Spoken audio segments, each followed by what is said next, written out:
The Adventures of Onionhead in Space.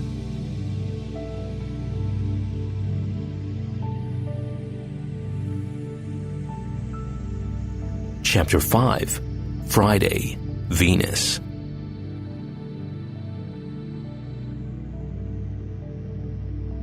I was so excited to get to class on Friday. Mr. Abraham had written the word love on the blackboard. He said Friday in French is vendredi, and it's named after Venus, the planet of love. Then he asked us to take out a piece of paper and make a list of all the people, places, ideas, and things that we loved. I started to write madly. I could have filled 100 pages, maybe even 1,000. But when I paused to get my love list in order, I looked over at the student next to me. He had only one sentence on his page, and it said, "I would love to get out of here." I thought of Jupiter and heartfelt feelings. Clearly, this guy needed someone to help him find his heart. I giggled at a brilliant idea, and then I pushed my paper off my desk. My long love list fell to the floor. The other guy, he bent over to pick it up, and when he did, he checked out my list. I smiled at him, silently letting him know that it was okay to show his heart. He got the message, crossed out a sentence, and began to write a long list of his own. When I got home from school, my dad said, "Oh, hey, there's a great movie on tonight. Want to watch? It's about some giant tomato flying off into space." I laughed and said, "No thanks, Dad, not tonight. I got a lot to do." I secretly smiled inside, thinking, "Oh yeah, there'll be a vegetable going into space tonight, but it won't be some giant tomato." As I got into bed, I tried to settle my excitement. I got all comfy and started to count down. 6, 5, 4, 3, 2, 1. Blast off! I was traveling same as usual. When the clouds all of a sudden parted, I saw the people of Venus.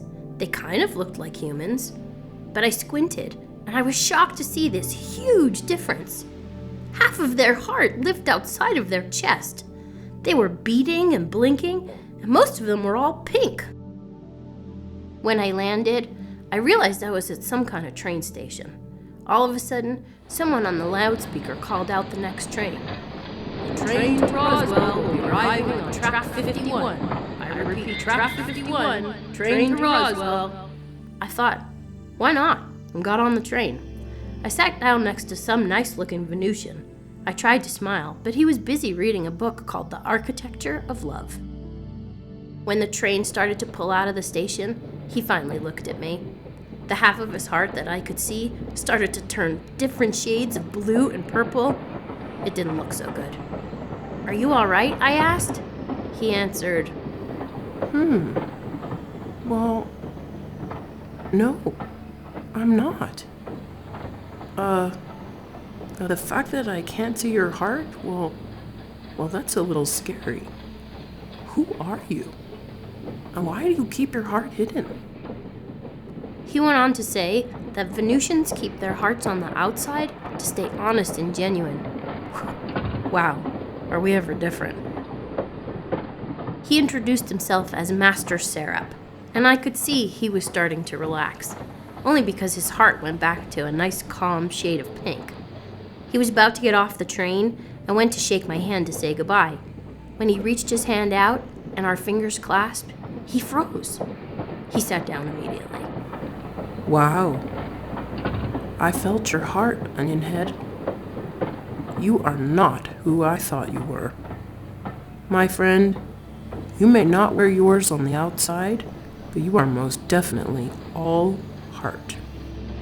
I guess. My mom says I wear my heart on my sleeve.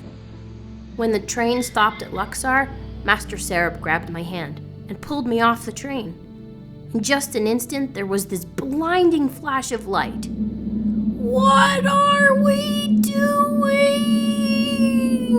I asked as the wind blew my cheeks so hard I thought they were going to peel off my face. He smiled, and I knew we were traveling Venus style. When we landed, we were standing on the edge of a mountain, staring down at something that looked like a beautiful pyramid. It It looked like there was some kind of fire that burned in the shape of a heart. He said it was called the Pyramid of Everlasting Love, and it was definitely the most beautiful place I had ever seen. You see, Onionhead, when you view things through the eyes of the heart instead of the eyes of your head, everything becomes beautiful. For things to change on your planet and become like ours, you need to get 51% of the people to see just this way. Well, how do I do that? Do I run for some kind of office? No, it all begins with you. When difficult things happen, as they usually do, just commit to staying in your heart. This is the only path to change, and a path that surely ensures a victory.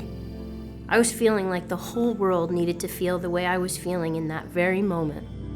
Just then, he led me to the door of the pyramid. The moment we stepped through the doorway and my feet touched the floor inside, everything changed. What I thought was a fire was really a heart, a real heart. I was inside a real heart. I felt this feeling of love like I never felt before. Everything was lovely and lovable and loving. I felt like the whole universe was just love. I let go of Master Serap's hands to rub my eyes, but when I did, we each became weightless. I could feel him. I could feel everything, but I couldn't see anything. I knew my time in Venus was coming to an end. I knew I would be going home, so I closed my eyes for the ride. When I opened my eyes, I was back in my bed, and Peekaboo was laying on top of me. I hugged him, and I was really aware of how much he loved me. I love you too, Peekaboo. His eyes twinkled, and I swear, I think I saw him smile. I got up, I grabbed my book, and when I opened it up, a white feather fell to the floor. It was like a dove's feather. On it was written, Venus, the bringer of love. Don't forget me. Love, Master Serap. I started to cry, and I wrote, Beauty comes from viewing everything with eyes of love.